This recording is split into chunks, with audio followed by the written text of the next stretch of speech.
9 times out of 10, if you got bowled past the linebackers, it was time to go drink some Gatorade after a field goal. How excited are you for Antonio Pierce to get this opportunity as the head coach? Morale, enthusiasm, everything picked up under Antonio Pierce. I heard through the grapevine that I was going to become a free agent. Everything wasn't wireless back then. So the offensive line coach, I was standing over there holding his cord. What was Al like? I mean, he was just a Godfather type guy. Tell him Al Davis said,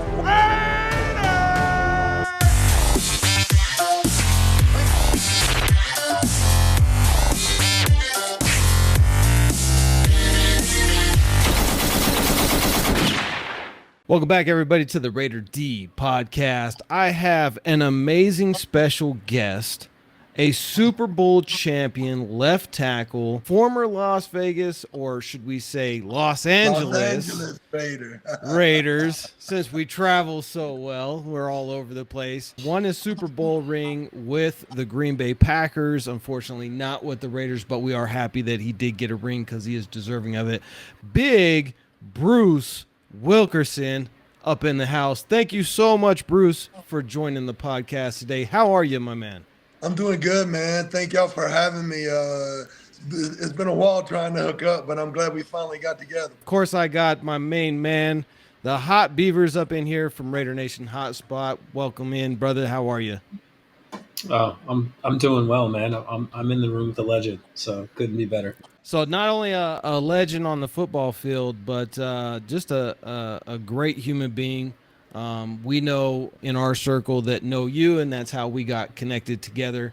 And I've heard just nothing but good things about you. We've had a conversation before when we first met, and I got to say, man, Bruce, it's so much fun talking to you. I'm excited that we have this opportunity to do it on the podcast. One of my goals here is to show the Raider Nation, football fans in the world, the other side of a star football player, somebody who's gone to the highest levels, the human side of it. And that's what I think is really important. So I want to just kind of delve into a little bit on, who is Bruce as the person. Now, I know you're from Tennessee. You went to the Tennessee Volunteers for college, and then you got drafted by the Raiders by Big Al Davis.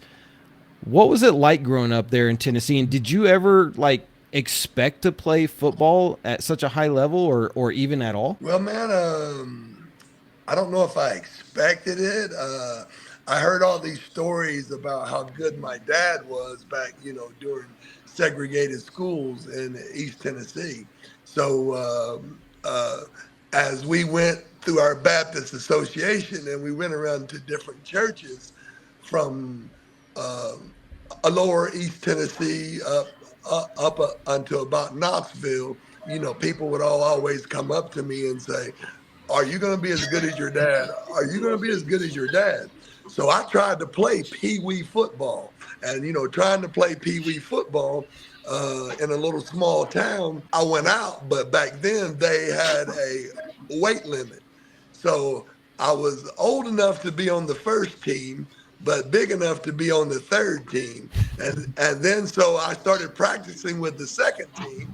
But by the time the game started, I was big enough to be on the fourth team, which had seventh, eighth graders and freshmen in high school. So it was really something different to be sitting in a Plymouth Flurry with a plastic bag over my head with some arms cut out, with the heater on, trying to make weight limits so I could play on the third team because I was big enough, but my mind wasn't really ready. So I didn't really get to play football until I got in high school. Yeah. But that's what got me into it is, people coming up just asking me that question. And, when I finally got to high school, I was like, oh, man, I finally get a chance to play with my friends somewhere outside of Sandlot football in the park. You talked about your dad playing football in segregated schools in Tennessee back in the day. That's one of the things I love about football and what football has really brought to bear. I mean, the civil rights movement and everything that this country has been through and continues to go through to this day. One of the great things about football is it's a unifying factor. right? Unless you're like fans of an opposing team, but it doesn't matter. You just hate the fans of the opposing team. Doesn't matter what color they are. You just hate Yeah. them, like Kansas City Chiefs, right? Well, I Um, mean, you take a football team. You know, there's 60 some odd different guys from different backgrounds and everything else. But a team that's going to come together and gel, everybody cares for everybody. Everybody Yeah. loves everybody. And if you don't, then you've got indecision and not really that unity that it takes to win football games. You know, that's part of it is, brotherhood. I yeah. mean, my Raider brothers, I mean, when I get together with some of them, I mean, it's like we haven't missed any time because it's so easy to catch back up. So then you go from high school.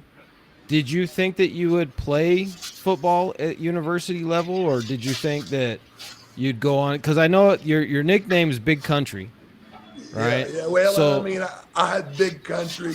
I stuttered. Some people called me Elmer Fudd.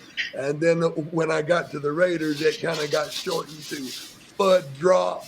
It just, I probably had 1,000 nicknames over the dang year, but yeah. big country kind of stuck. Uh, I started getting That's how. recruited as a freshman in high school by Tennessee State University out of Nashville was the first school that ever sent me anything. So then by the time I became a junior in high school, all of your big schools, they were kind of recruiting me, which, Tennessee was one of them schools where, in the area, everything's orange and white. We raised tobacco at the time. So the radio on the fender of the tractor, would have the Tennessee game on, and Tennessee had on the tearaway jerseys then. So everybody ran out of their jersey when they was trying to tackle them. So Yeah. that was the whole big thing. I mean, I got recruited by some fairly big schools, but I mean, I decided to stay close to home. So did you play left tackle or offensive line? Did you play any other positions in high school? And in high school, I played defensive tackle Oh, okay. along with offensive tackle. I played Yeah. tackle on both sides of the ball. My high school was a double A high school, and we had probably 27, 28 guys on the team. I remember once that we went and scrimmaged a 4A school, and that they asked us to kind of move back so they could get all of their players on the field so they could stretch. And I remember my high school coach at the time, he's kind of like, they can only put 11 guys on the field, so put your eyes back in your head and let's get ready to play a football game. Yeah, just you want to tell us kind of about some key moments from your time there at Tennessee, some stuff that kind of sticks out for you during your college career, as kind of big moments. Stuff that sticks out for me is, I was in the class that came in and we beat Alabama for the first time. And it was over 10 years that we hadn't beat Alabama up at Neyland Stadium. And, that they tore the goalpost up and they walked the goalpost on a down Cumberland. I was part of a team for destiny. They call it the Sugar Vols, where we beat the University of Miami. They were ranked number 2 in the Sugar Bowl that year, and then just being around some real good coaches and some real good influences there at the time. I really love my experience as a volunteer. I mean, even up to this day, I mean, we had a fundraiser. Charles Davis, that's worked for CBS and NFL Network, he came in and Hmm. sort of like did a question and answer at it. And, we probably had 12 former guys from that 1985 team to show up. And, it was just like we hadn't missed a beat, man. You just, That's that, cool. like I say, I didn't realize it until after winning a Super Bowl what it takes to be a champion. Yeah. You got to be good and you got to be lucky. And then you've got to have everybody from the water boy to the head coach to the GM pulling for the same goal. What was it like to play on like the biggest stage? Well, I mean, I thought I missed it, man. I mean, here I was in Jacksonville, and I could have been in Green Bay, and Green Bay was playing the Cowboys in the NFC Championship game, and I'm sitting there saying, "Wow, man, hey, I missed out on the opportunity to play in the Super Bowl because I was afraid of a little bit of cold weather, just because I didn't want my fingers and my toes to be freezing, you know." So you look on it and you say, "Dang, okay, hey, I'm in Jayville." And Tom Coughlin, Tom Coughlin is a football smart guy. I mean, extremely football smart guy. But I mean, he was Hmm. developing how to deal with young men in the NFL versus young men in college. That was his first year coaching. So Hmm. he had to learn how to deal with guys at the next level. And I think after he did, he won 2 Super Bowls. At that point in my career, my body's beat up. I'm playing against guys on knowledge of the game because I mean, your physical athletic ability is dwindling. So I go to Green Bay. I'm an insurance policy. So at the Mm. first of the season, I'm the most expensive an accord holding player in the NFL. And what I mean by cord holding, everything wasn't wireless back then. So the Right. offensive line coach named Tom Lovat, I was standing Yeah. over there holding his cord up and down the sideline on the field, just pulling his cord. Now we get about a quarter way in the season and somebody gets hurt, so I come in and I play a couple of games while they're rehabbing. Then I kind of go back to my insurance policy thing where I'm standing over on the sideline again. Somebody on the Yeah. other side of the ball gets hurt. I go in and play a couple of games there.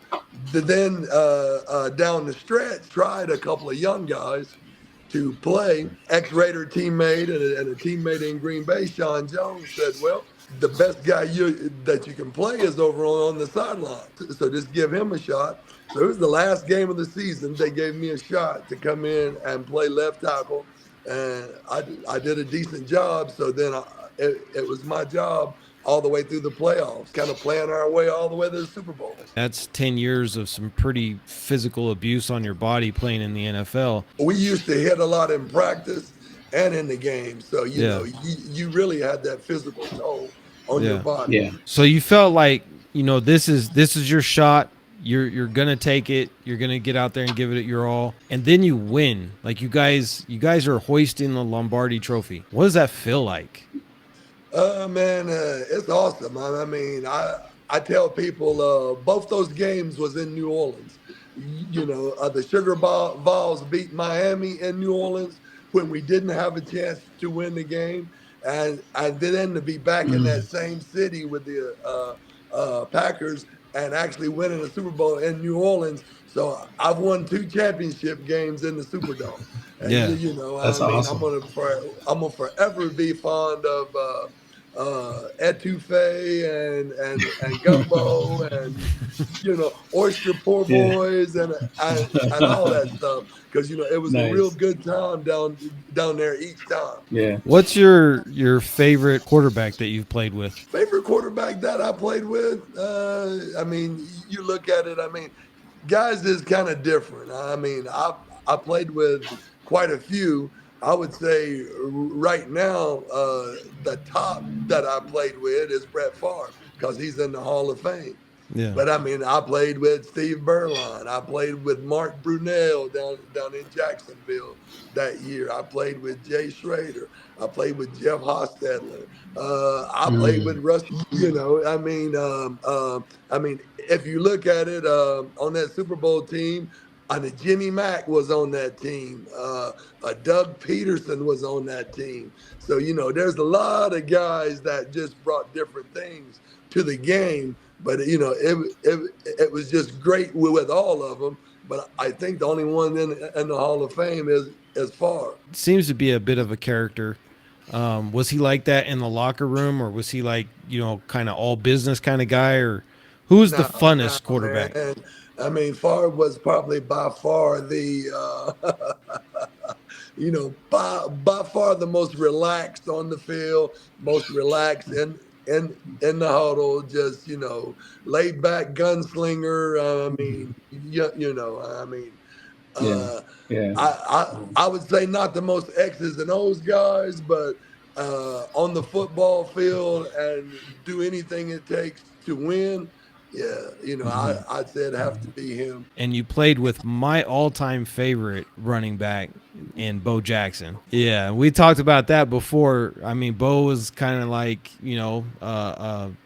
walking, breathing video game out there on the field. None have ever really, kind of come to match him. Like, he's always been that one of a kind guy. Short career, but amazing. How fast was Bo really? I mean, there people say he's faster than Deion Sanders. I don't know if he was faster than Deion Sanders. All I know is 9 times out of 10, if you got Bo past the linebackers, it was time to go drink some Gatorade after a field goal because he was going to be a touchdown. Yeah, yeah. So I mean, Yeah. that's what we would look for as an offensive line. You'd sit there and say, if we can get him into the secondary, odds are, oh, I know we'll be going over to the sideline, to drink a little bit of Gatorade. I mean, Bo was Yeah. just so explosive. So put that foot in the ground and just hit it and hit it hard. Mhm. I mean, Mhm. and people don't realize that there's guys out there doing that, but there's not guys out there that has Bo Jackson's size that were running that fast right now. Well, He ran a 4.19 from what I Yeah, read. yeah, yeah. at, 4.19 He ran at a 230 pounds. yeah, at he, he, 230. Yeah, he that's ran no, he ran a 4.16 in pads in college. I just want to make that yeah, clear. yeah, Yeah, that's why I said. Cause I mean, we talk about these kids these days that they're running a 4.33 and like they weigh 187 pounds, and we're like, oh, they got Yeah. blazing speed. Like, no, blazing speed was Bo Jackson yeah, at yeah, 230. Yeah. yeah, absolutely. That's why I said there's never been another one like him. I don't know if in our lifetime we'll see another Bo Jackson. I mean, you can sit there and just close your eyes and say, man, if Bo never got hurt, I mean, how many records would he break? I Yeah. mean, if he never got hurt, I mean, how soon would he got his gold jacket? I mean, that's just a lot of remarkable things to look at it and say, wow. You got drafted by the Yep. Raiders. The Raiders called me on the phone and told me they were going to draft me. They were going to draft me in the first round if I think it was either 2 or 3 other guys got picked. It was a linebacker from Duke, Hmm. Junkins, a linebacker from Duke, offensive Wow. tackle John Clay, and Huh. yeah. So I was like, I think third on their board. So they ended up drafting John and in the first round. So then they had me on the phone telling me, well, I know we're going to draft you in the second round. So then when the pick came around, they kind of traded, Buck traded down. And I'm like, wait, whoa, what? So they traded down. And, Yeah. I mean, luckily, I mean, I was still available. So I was like, wow, I'm still going to where I wanted to go.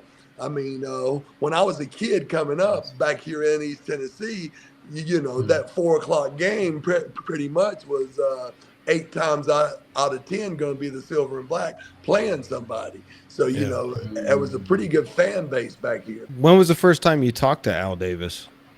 First time I talked to him was I talked to Ron Wolf after I got drafted. So right after, did you meet it just on the phone or did you meet him in person? No, I met him in person out in El Segundo.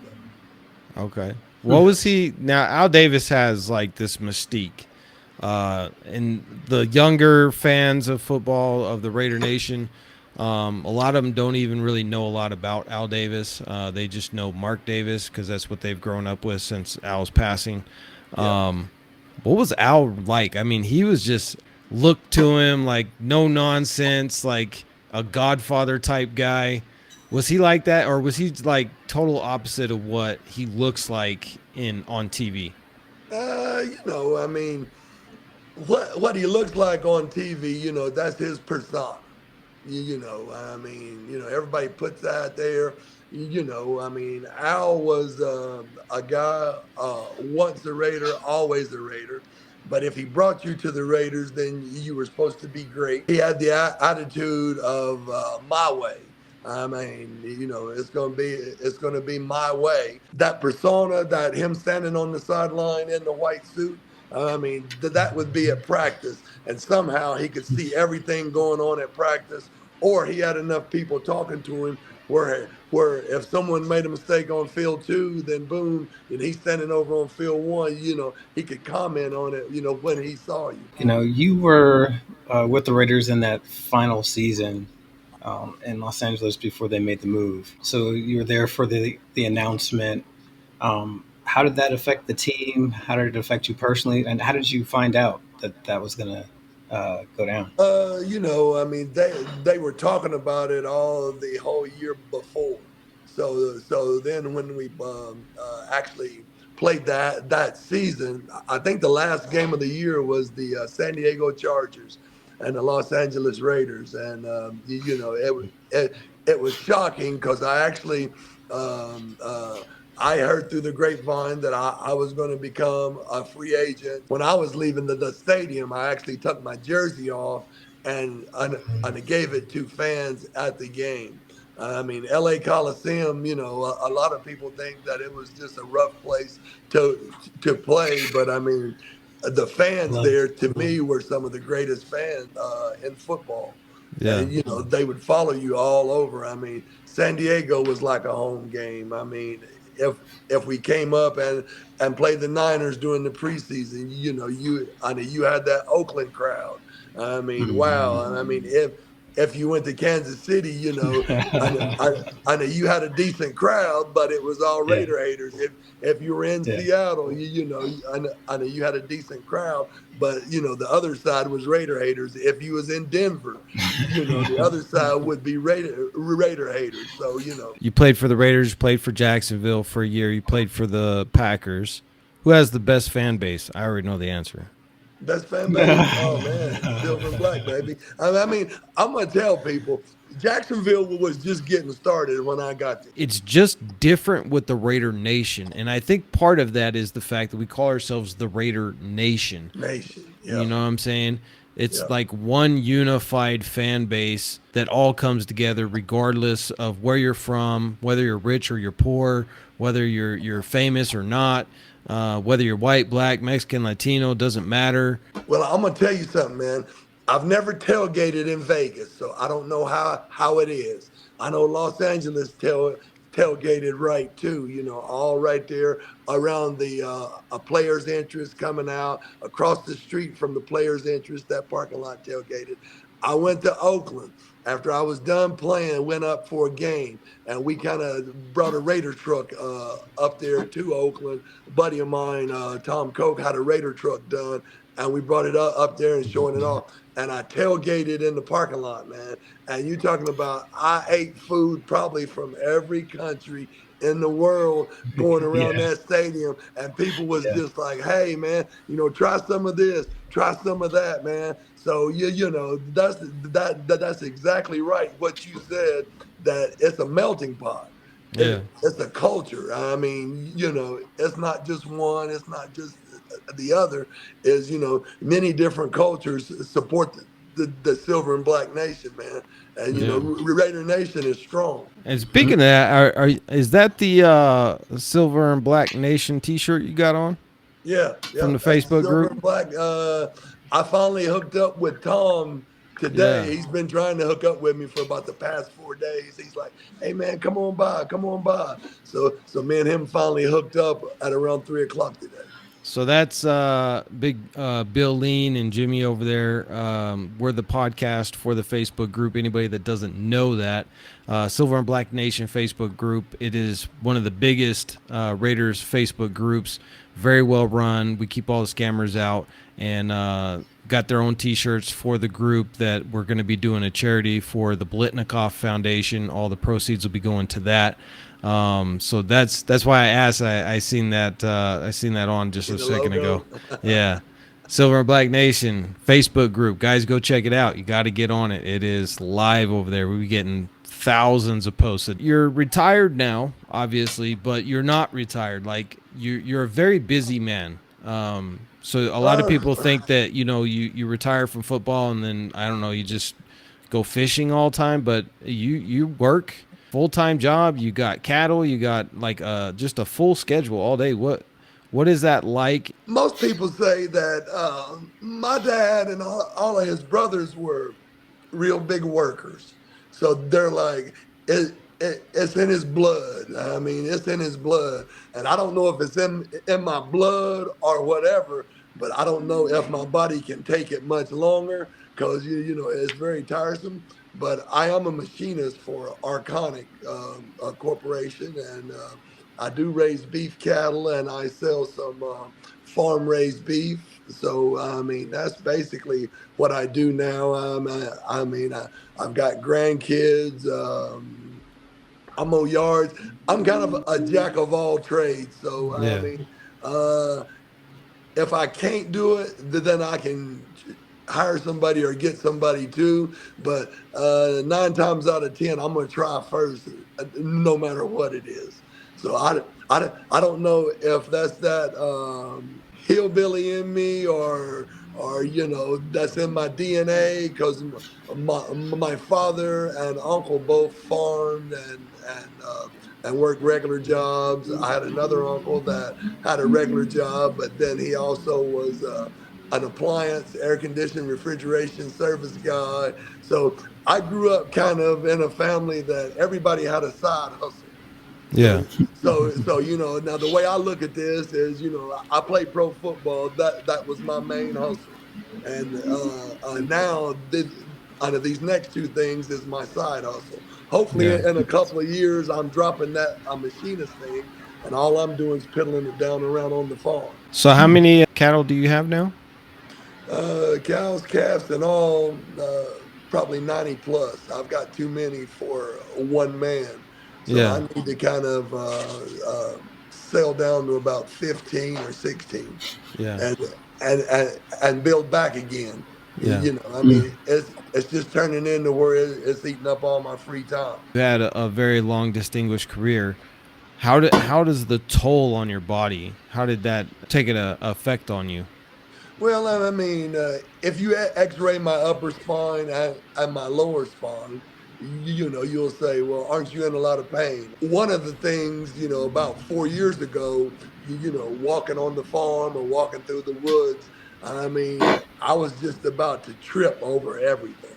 And I needed knee replacements, and they had been telling me that I needed knee replacements probably for about 12 years. And I finally got to the point of to where I was like, well, hell, I can't stand up, so I can't walk through the woods without falling down. So I finally started, and I got a knee replaced, and then a year later, I actually had my other knee replaced. So I kind of go through some a massage therapy, some they call it a stretch fusion. It's really a fascia stretch, and that kind of helps me. I see a chiropractor regularly. So I mean, all of this stuff is stuff that it seems like I've got to do to keep my body going. And those injuries, they all came from football. Yeah, basically. I Yeah, mean, you can say that some things are hereditary or that run in your family, but knees, hips, hands, elbows, shoulders, just certain, my neck, just certain things. It's inevitable. If you play long enough, it's going to catch up with you. yeah. Is and that's what I wanted to get to. I know a lot of former players, um, post 10, 15 years after their career, you hear a lot of these stories of knee replacements and shoulder surgeries. So, I mean, a lot of post players in from the NFL. Is that like really common that Yeah. something that players nowadays should be thinking about in their future? That yeah, this is probably going to be me. Yeah, I mean it's very common, but like anything else, man, it's a mindset.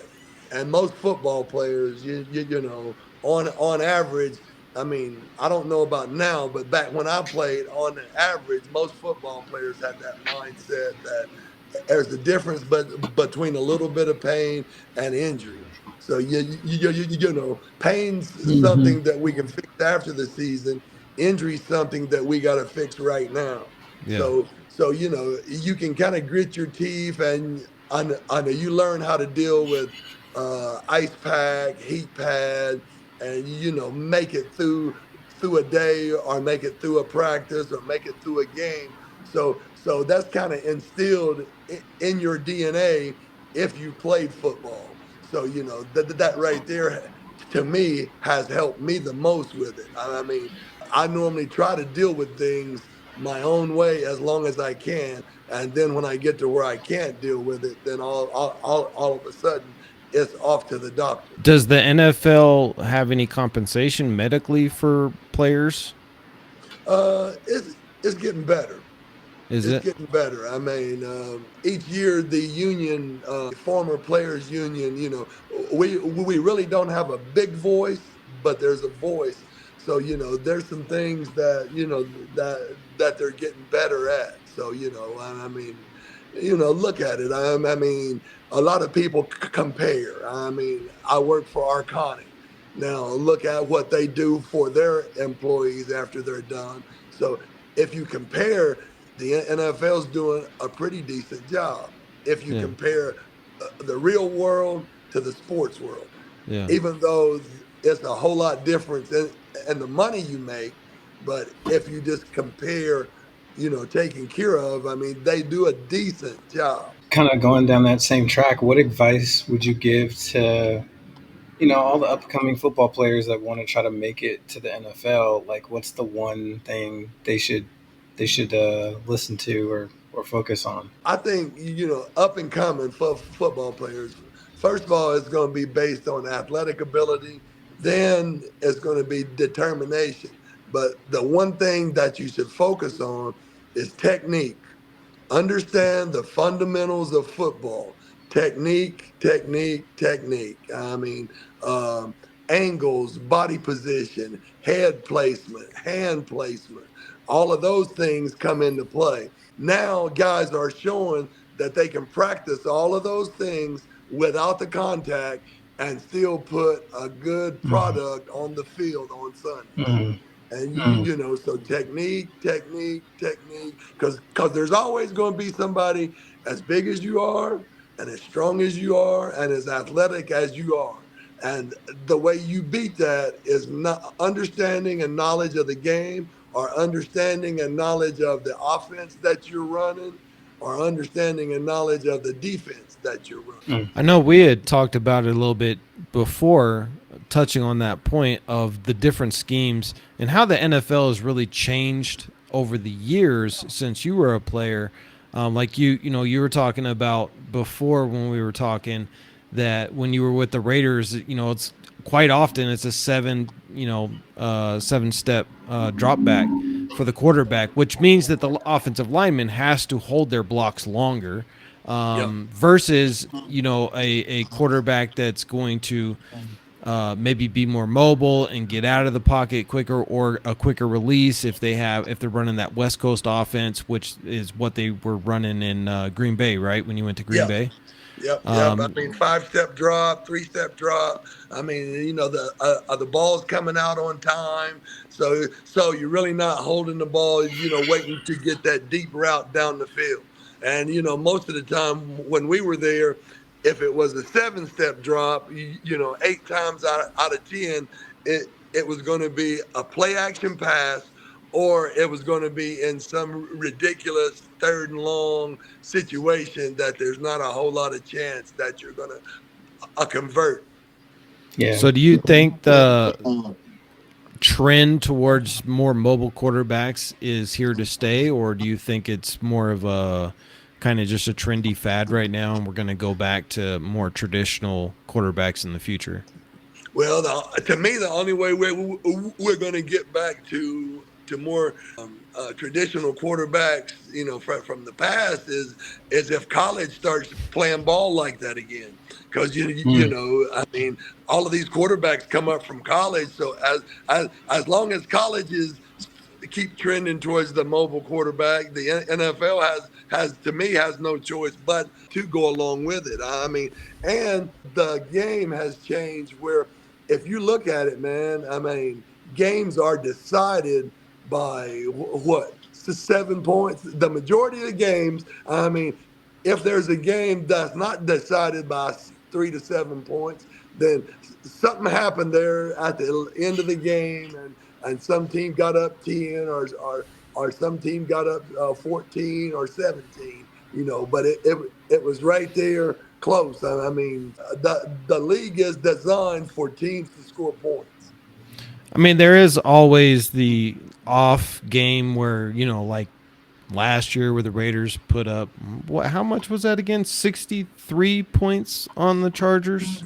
Yeah. It was 63 points. That's correct. Yeah. That was 63 against the Chargers. That was a nice occasion at the Smoky Mountain Raider Booster Club at Mr. Tom Coke's house. Yes, sir. I bet it was. I bet it was live. Everybody was sky high. Oh yeah. I think that game, and then obviously beating KC in KC on Christmas Day is what solidified Antonio Pierce's job. How excited are you for Antonio Pierce to get this opportunity as the head coach?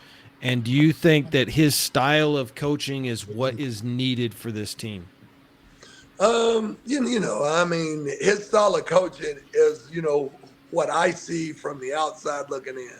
So I would really have to be at practice and all that stuff to see. But the team is responding to Antonio Pierce.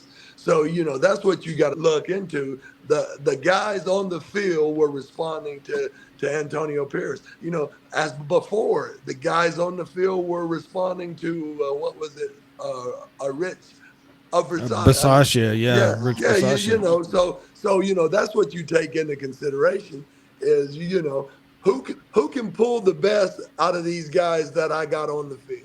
Yeah. And from what I saw last year, he did a good. I mean, morale, enthusiasm, everything picked up under Antonio Pierce. So I'm very happy for him to be able to get the shot to come in, and from everything that I hear about him, I mean, he was a true professional when he was a player. And, I mean, hopefully he'll be a true professional as a coach, and he'll lead us back into that physical, hard-nosed, tough, winning football that the Silver and Black's known for. Yeah. That, like you were touching on earlier, that, in order for a team to win in the NFL, everybody from the water boy to the head coach all have to be moving in the right direction. They all have to be pulling together. And I think that Antonio Pierce is one of those guys who he's like a giant magnet, and everybody's just attracted to him, right? Mm-hmm. And I think that that's really what the team needed, because under, with all of the controversy of John Gruden having to resign, Rich Bisaccia not getting the job when everybody wanted him to get the job, and then McDaniels coming in, and that was just, a train wreck. And the team, it seemed like last year, had just completely given up. And then Antonio Pierce comes in, and everybody's just all of a sudden Energizer Bunny and juiced up and ready to go. I think that's, in today's NFL, you need a coach who can relate to these players. And the old outdated coaching of the Belichick eras, which worked really well during his heyday. Yeah. But for these players nowadays, I mean, they're already coming to the NFL with money in their pocket thanks to the NIL. Yep. So it's a lot harder to just, be a dictator and tell them what to do. You have to be able to reach them to their inner core, and I think that's guys like Antonio Pierce can really do that and excel. Now, we'll see if that translates into wins, but I'm extraordinarily hopeful this year than I have been in many years that we are going to not only win, we're going to be a pretty dominant team. Yeah. Now, what makes that translate into wins is I've got a knack for getting everybody to pull together, but now I got to get the right Jimmys and Joes to pull together. I've got to have the right ingredients to make the award-winning pie. Yeah. So if I don't have the right ingredients, I may not be able to make the award-winning pie. So, a lot of times that's what people don't look at. They'll say, well, this coach got a shot and he was unsuccessful. Oh, well, he's getting another shot. He's a little better successful. Then maybe his third time he got a shot and he's real successful. And then, he was real successful because maybe he had better Jimmys and Joes. And that comes in the play. That's why I say from the top to the bottom, that's the coaches and the GMs, the people bringing players in, all working together to know what they're looking for to get that character that they want their football team to be. So we got Aiden O'Connell, who's more of a traditional pocket quarterback. Pocket quarterback, he's not the most mobile guy. Yeah. And You know, then we got Gardner Minshew, who's a wild cowboy out there. yeah. Apparently a wild cowboy in the locker room as well. Well, I mean, that wild cowboy kind of takes the edge off. Yeah. Because, people can say what they want to say. I mean, if you're third and long and you're facing a kid from Dallas, third and 13, and what's his name? The kid from Penn State, Parsons, Michael Parsons. Oh yeah, And, yeah, yeah, yeah. and you're facing Michael Parsons now. When you're in the huddle, if you're not a Pro Bowler, I don't care what they say.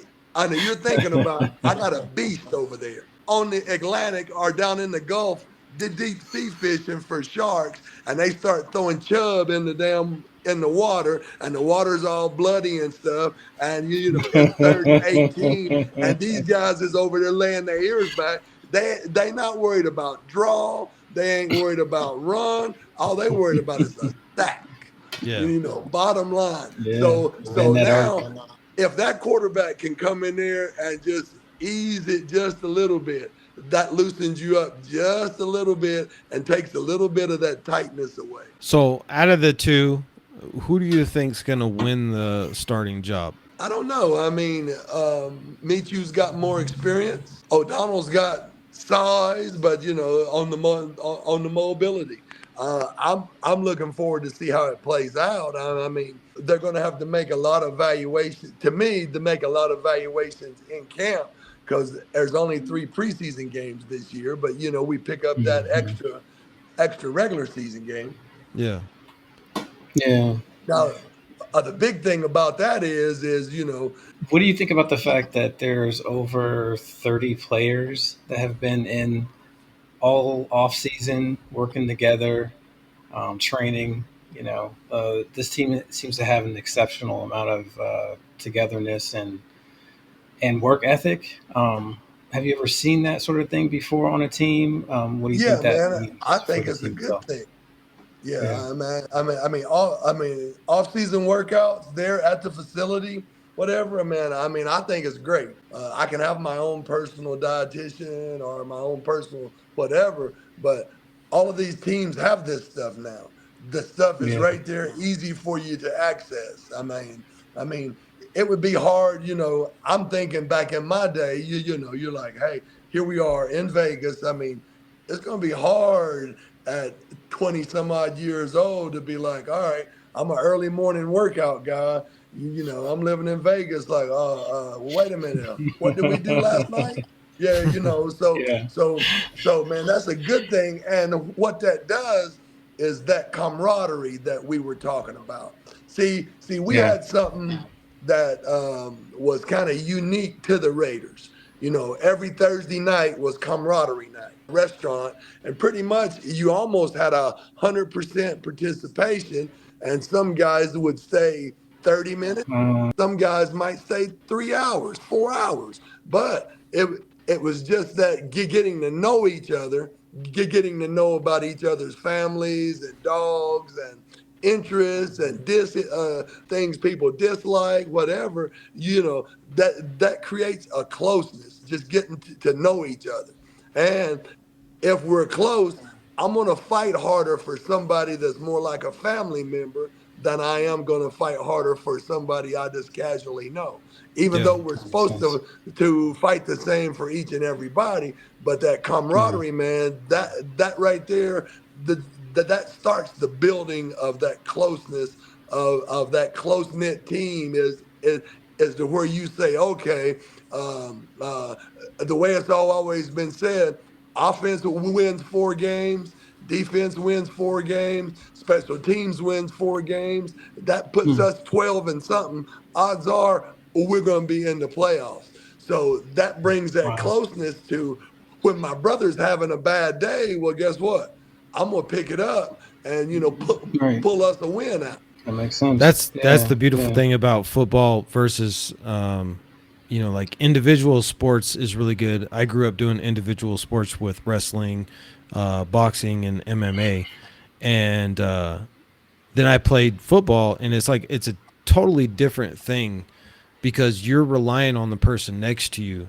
And I don't want to equate it to like warfare and soldiering. That's a different level of stuff, but it's the same premise of, look, if the guy next to me doesn't care about me and about us winning, it's going to be hard to win. But Yeah. when all Yeah. of you care about each other and all of you want to see each other win, that's when magnificent things happen out there on the football field. And I think that's why it's the greatest team sport out there, because it's not so much about the individual accolades, it's about getting to that Lombardi trophy. And if you look at it, an old man put it this way a long time ago. He said, "A chain is only as strong as its weakest link." If you're all gelling together and you're all strengthening together over the off season, then when training camp comes around, that closeness is already there with 30 guys. So Yeah. that's Yeah. 50% of the team right there. That's Yeah. already close. So it's much Hmm. easier to bring that other 30% in than it is to be starting with only 10%. A story I heard about Al that he would help out former players who were financially struggling, even from different teams that weren't even Raiders, and then didn't talk about it, and then kind Yeah, of and I came out mean, after he passed. those were some of the secret things about Al that people didn't really know. I mean, it seemed like he could remember players, and I mean, I remember my first game out in Oakland, and you're coming off the floor, and I had friends with me, and the security guards like, hey, stop, hey, just whatever and my friends are kind of like, well, do you know who he is? He played here, blah, blah, blah. I said, calm down, dude, calm down. And the guy come over and, he's talking to me. He's like, man, I'm sorry. And I said, somebody's getting ready to come down the hall. And I said, they told you to have nobody on the hall, right? And he said, yeah. I said, so if you've got somebody on the hall, I said, now you may lose your job. I said, so he said, so I know you really did play here. But and then when Al come down, because at the time he was being pushed in a wheelchair. And Hmm. I kind of always called Al Coach Davis. Hey, Coach Davis, how you doing? He gets that Al Davis way, and he's like, what the is Bruce Wilkerson doing out here in Oakland? Did you come to see family? And I said, Oh yeah, wow. I came back to see, but he couldn't see my face because I'm, around the corner. But he just heard my voice. And then he said, well, aren't you going to come over here where I can see you? Yeah, yeah, yeah, yeah. So, that was just one of those.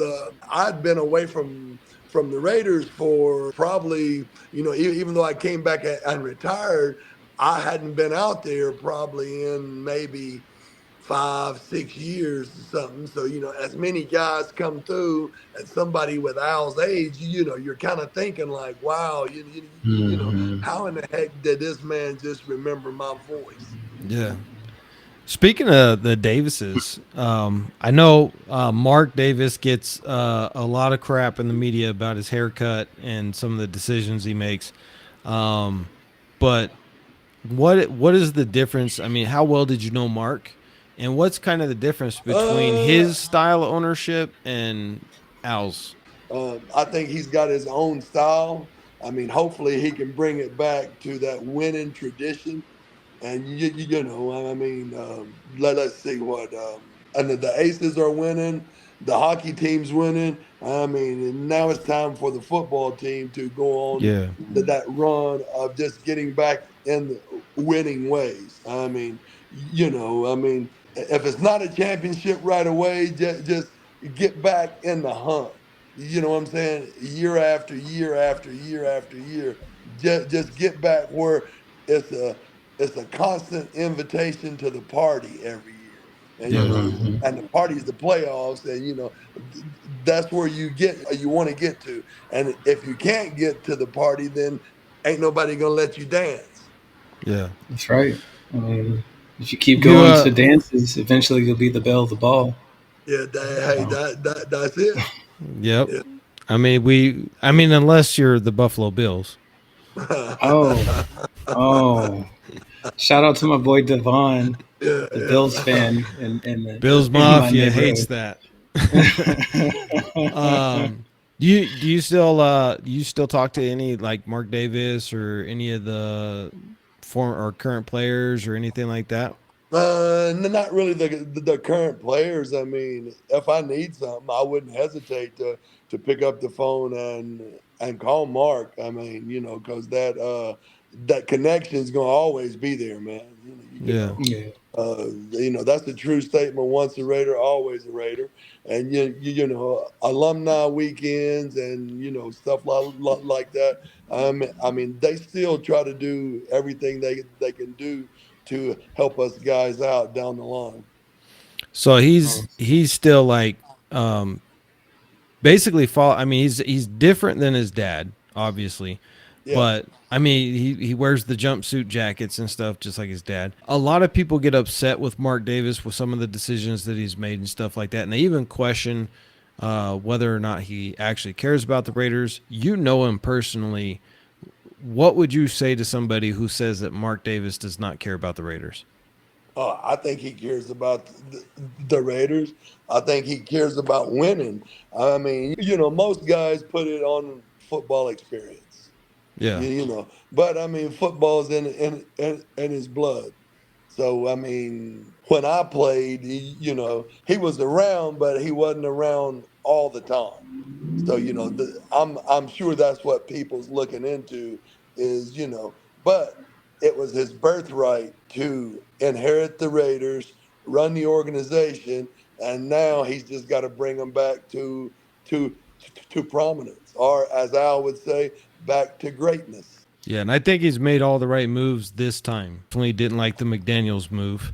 I thought Right? Basasha probably should have got that job, but I understand why he didn't give Basasha a job because that's a risk too. It's football. Yeah, Everything's going to be a risk. A first round draft choice, I mean, it's a chance that he may pan out, he may not pan out. Hopefully, it does. I mean, that's part of that GM vetting, getting the culture that you want in your building. so speaking of that, the yeah. coach and the GM thing, when you were a player, did you have any coaches who were de facto also GM? I know under the No, Raiders, no, obviously Al no. Davis was the GM, but Yes. Well, I mean, Al Davis was the ultimate GM. yeah, But when I was there, Ron Wolf was the GM. yeah. I mean, he's the same GM that brought me to the Packers, and I think I think from the time he was there, they won championships early on in his a career there. So I think that worked out pretty good. I mean, he was the GM in Green Bay, and we won championships up there. So I mean, to Hmm. to me, that's a big part of it. I mean, and to be the head coach and the GM. I mean, that's awful hard to try to do Yeah. everything in an organization. I Yeah. mean, Hmm. I'm doing everything from top to bottom. I mean, am I that much of a power guy that I've got to have it all? I mean, Yeah. okay, now the owner is the ultimate power guy, but now I mean, I got to hire people that I know that are going to do good jobs and be Hmm. successful and be able to work together. the GM and the head coach have got to be able to work together. I think that's a good thing that the Raiders are doing right now, and this is why I'm so hopeful. Because for the first time, in quite a while, we have an actual GM Yeah, who has experience as a GM. I mean, we've yeah, had GMs in the past, but we have somebody who has 10 years under his belt as an active GM. And we have a coach who doesn't want to be a GM; he wants to be a coach. yeah, And I think that's a yeah, perfect yeah, combination. yeah, Like, yeah, Yeah, I'll do me, you do you, get me the players I yeah, need. Let's go win some games. yeah, yeah. That's the yeah. bottom You, line.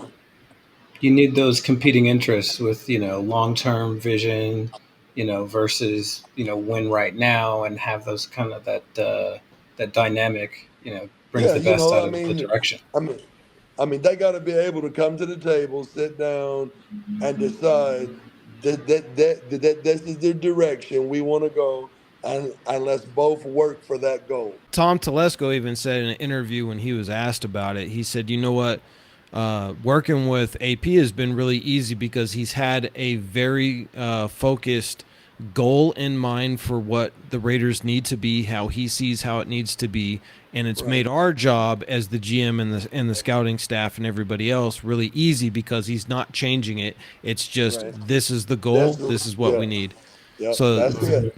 seems like they're working really well together. They've brought in some wonderful pieces. Just wanted to get your perspective because you are the resident expert on offensive linemen on I don't know about an expert, but on the yeah. the off. What do you have? I know you got a chance to see a little bit of Zamir White. He looks like he's turned into an absolute monster with his offseason work. Again. Yeah, I mean, anytime you can block for an explosive back, yeah, I mean, definitely. Yeah, I mean, I've been lucky enough to block for some Marcus, Bo, Eric Dickerson, Yeah, I was gonna say the three best. Dorsey Levens, Jesus. man, Edgar Bennett, as he's still coaching for the on the staff there. I mean, Yeah. so I mean, just explosive. I forgot Nasty Nap, No. Oh, the preacher for three man. yards Yeah. and a cloud of dust Oh my. from Navy. Yeah, so Callum. I mean, Nick Bell, Greg Bell. Yeah, I mean you just named off like a whole bunch of some of the greatest running backs in the I mean, history of the Rodney Gray came NFL. through there. He Rodney goes Yeah. Gray Marcus came Poe through. I and mean, Eric Dickerson. Frank Hawkins, Steve Smith. I mean, there was some studs there. Yeah. Yeah. Yeah. Who's the biggest personalities? Name some of the big personalities that you played with. Did you play with like Bill Romanowski? I know he's got a big No, I didn't personality. play with Romanowski. I mean, Okay. see, I remember when Romanowski was skinny. A lot of people don't remember that, and they'll be like, "Huh?" So I'm Okay. setting my age, but I would say personalities. I would say Jerry Robertson, and the Jr. was a big personality when I was, and Mm. I would say there was a bunch of personalities, but before I got there, whatever. Bob Golick was a big personality guy. Bob Who is your Golick. favorite coach to play for? Art Shell. Art Yeah, Shell, yeah, the legend. I mean, that's just, yeah. I mean, I wish I'd just been smarter. I wish I'd have been smart enough to have been saying, "Hey, buddy, how do I work for a gold jacket?" I mean, Yeah. yeah. Mm. So just to look at it, to be coached by a Hall of Famer, the first African American head coach who was put in by Al Davis, it was an exciting thing, man. Yeah. It made you want to go to war for a guy, a fellow African American. And, Mhm. I think he taught me the technique of the pro game and it kept me in the NFL for 12 years. Yeah. Yeah, Wow. because a lot of Yeah. things he taught me, like that crossover step for a wide rush in, Hmm. and other things about you got to learn how to coach yourself on the field, Because if something bad happens, then I know you can't go all the crap, and you got to stay Hmm. calm and focused. So yeah, yeah, I Hmm. think that was a big part of me being in the league as as long as I was, just having that influence from such a great man first, and then Yeah. a great football player and coach second. Yeah. You Awesome. end your very amazing career um, back with the Raiders. How does that work out? The for the people that don't know, how does a former Raiders player come back and retire as a Raider? What's that Well, process? in my situation, I mean, I was going to end my last year with Green Bay, and we played in the American Bowl. We played Kansas City over in Japan, and I got rolled up on. So I separated my tib fib over there, and then Mm. the worst pain I ever had was flying back on Yeah. that plane from Japan, flying back to Green Bay with that throbbing. Yeah, So I get Hmm. back and I rehab the rest of training camp, but it still doesn't get right. So the Packers is like, well, we're going to give you an injury settlement, and if we need you, then we may call you in the middle of the year. So they gave me an injury settlement, and I'm down here. I brought a boat from a friend of mine, so I'm down here on Fort Loudon Lake fishing, and my wife calls and says, Ken Heron from the Raiders called you. And I said, yeah, that's just one of my ex teammates playing a joke. So she told her to hang the phone up. So then about 20 minutes later, she calls again and says, Ken Heron is calling back again. I said, well, they're pretty persistent, ain't they, babe? I said, they're pretty persistent. So she hung the phone up on them again. So then the third time he called, he said, called back and said, tell him Al Davis said for him to call Ken Heron. So she calls me on the lake, and he hung up, and he left a number. And I That's said, well, I good. know the number to the Raiders facility. And then I said, okay, I'll call. So I called and asked to speak to Ken Heron. And it's like, said, I know we need a tackle to be a backup tackle. And we're bringing you and another guy. He was either 26 or 27 years old. So I said, just go to the airport and we'll have a thing. So I swing by the house and I tell my wife, I say, I'm gonna just take a backpack because I said, ain't no way that I can have a better workout than a 27-year-old because I was Wow. 34 at the time, and it yeah, was like, huh? So I said, I'm gonna fly out to Oakland. I said, I'll be back in a couple of days. So I fly out there, and then I end up staying. So it's kind of funny that that's what brought me back to the Raiders. And then Al kept saying, "Are you glad? Are you glad you came home to retire?" And the more I thought about it, I was like, "Yeah, I'm glad I came home to retire." yeah. Yeah, Nice. That's a even beautiful though I'm story. a Los Angeles Raider, but Yeah, just coming back to the Raiders, even though they were in Oakland. Yeah. yeah. I mean, it doesn't matter where we play. No, Oakland, no, L.A., um, Vegas. Now it's we home is where the team is. yeah, That's it. that's You it, know what I mean? that's it. So I'm I Silver and black is in your heart. yeah. Yeah, And it's Yeah. really nice to see that we finally have a stadium that matches the heart of the Raiders, right. because the Raiders have deserved a nice stadium forever, and we just didn't get one, and now we finally Mm. have one. So now what we need to do is make sure that we win several Super Bowls Yeah, in our hey, well, we won't win them in our stadium, but to put those trophies in the well, stadium as the Las Vegas Raiders, that's going to be something really special because, um, that's home. That's home now for at least 30, 40 years. well, I Mm. mean, if you have the parade down the strip and it ends up in the stadium, hey, I don't see nothing wrong with it. Yeah, for sure. I mean, I Yeah. appreciate y'all having me, Kier. and Raider D, man, just Yeah.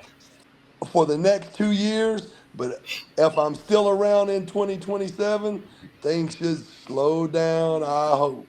I'm gonna Yeah. be barefooted with a pair of overalls on, sitting on the front porch, sipping on some lemonade. Yes, sir. Yes, sir. Man, that I'm sounds gonna good. I'm gonna I'm have about to come down and chill with you, yeah, we're bro. gonna That's have All we're right, gonna awesome. have well, to hey, come that's cool. yeah, we're You gonna have to come know, down to Yeah. barbecue, man. oh Some of that yeah, you prime know, we'll beef you fire got up the down there. smoker. You Yeah. know, I mean, Okay. we can do swine or we can do beef.